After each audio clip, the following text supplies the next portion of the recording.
Halo teman-teman, Shalom. Jumpa lagi dengan saya Agustinus Otniraropa. Di video kali ini saya akan membahas tentang tahap awal perancangan tampilan antarmuka pengguna atau use case dan activity diagram. Ya, apa itu user persona? User persona adalah karakter fiksi yang dibuat berdasarkan pada penelitian yang desainer lakukan untuk mewakili target UDSN yang mungkin menggunakan layanan, produk, barang, jasa, atau merek. Ya, di sini ada contoh user persona. Ya, analisis kompetitif. Analisis kompetitif adalah proses mengidentifikasi persaingan dan menganalisis strategi bisnis. Mereka itu menentukan kekuatan dan kelemahan mereka relatif terhadap bisnis atau penawaran Anda. Ya, tujuan analisis kompetitif. Ya, memahami kondisi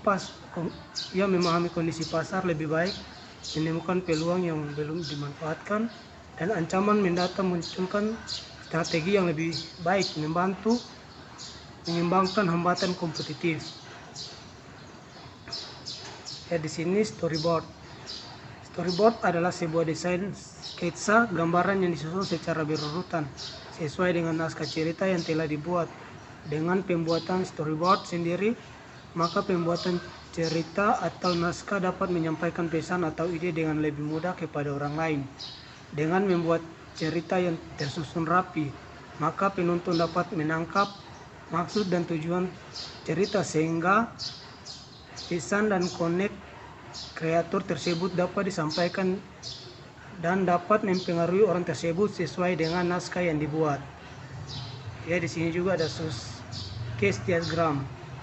Ya, use case adalah sebuah kegiatan atau interaksi yang saling berkaitan antara aktor dan sistem, atau secara umum dapat diartikan sebagai sebuah teknik yang dimanfaatkan untuk mengembangkan perangkat lunak atau software guna mengetahui kebutuhan fungsional dari sistem tersebut.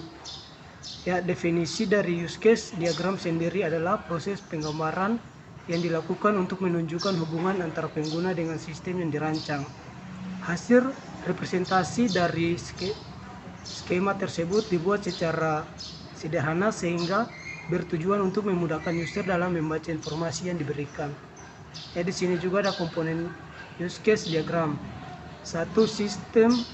Ya, sebuah sistem dapat digambarkan dalam bentuk persegi. Fungsinya untuk membatasi use case dengan interaksi dari luar sistem. Yang kedua, aktor. Peran aktor sangat penting, tentunya menciptakan use case jadi lebih mudah. Fungsi aktor menjelaskan siapa yang berinteraksi dengan sistem. Aktor memberikan informasi kepada sistem serta menerima kedua informasi dari sistem.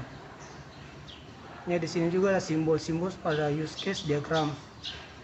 Contoh dari use case diagram. Ya, di sini activity diagram. Activity diagram merupakan rancangan aliran aktivitas atau aliran kerja dalam sebuah sistem yang dijadikan. Activity diagram memiliki komponen dengan bentuk tertentu dengan berhubungan dengan tanda panah. Panah tersebut mengarah ke urutan aktivitas yang terjadi dari awal hingga akhir. Ya, di sini juga ada fungsi activity diagram. Pertama, memperlihatkan urutan aktivitas proses pada sistem. Yang kedua, membantu memahami proses secara keseluruhan. Yang ketiga, activity diagram dibuat berdasarkan sebuah use case.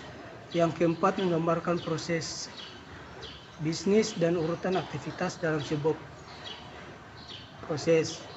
Nah, di sini tujuan activity diagram. Berikut adalah beberapa tujuan activity diagram.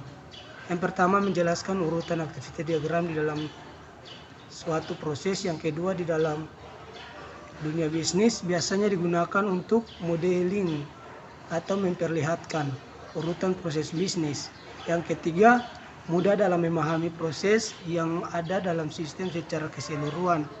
Yang keempat, merupakan metode perancang yang terstruktur, mirip dengan flowchart maupun data flow diagram. Yang kelima, Mengetahui aktivitas aktor atau pengguna berdasarkan use case diagram yang dibuat sebelumnya. Di sini ada contoh activity diagram. Pertama, komponen activity diagram. Yang pertama, start point atau initial. Yang kedua, activity. Yang ketiga, decision atau percabangan. Yang keempat, merge. Yang kelima, seamless. Yang keenam, transition. Yang ketujuh, notasi akhir. Ya, mungkin itu adalah sedikit pembahasan dari saya tentang mata kuliah interaksi manusia dan komputer. Sekian dan terima kasih.